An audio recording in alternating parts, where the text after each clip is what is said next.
Hello guys, আশা করি আপনারা সবাই ভালো আছেন। তো গাইস আজকে আমরা গেছি একটা নতুন প্লেসে, মানে ওয়াটারফল, পাহাড়ের ঝর্ণা, একবার মজা ভিউ একটা লোকেশনে। তো আপনারা পাশে থাকেন, একটু যেটা ভিডিওতে দেখতে পাবেন। আপনারা যদি আসামে আসেন বাইরে থেকে, তো আপনারা এখানে এই জায়গাটা নিশ্চয় ভিজিট করবেন। এই জায়গাটা হলো আমাদের ইন্ডিয়ার আসামের বঙ্গাইগাঁও ডিস্ট্রিক্টের শঙ্করঘোলা নামে একটা প্লেস।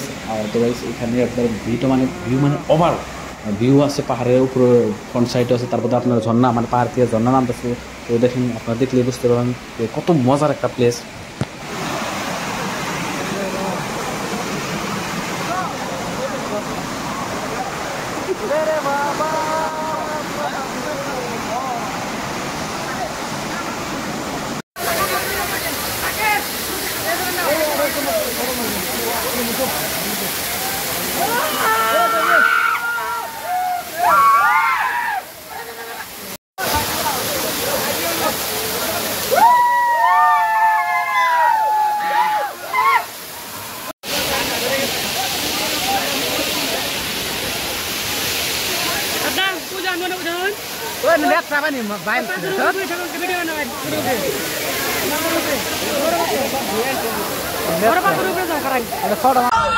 रुको रुको, ऐसे नहीं, शुरू से दिखाता हूँ।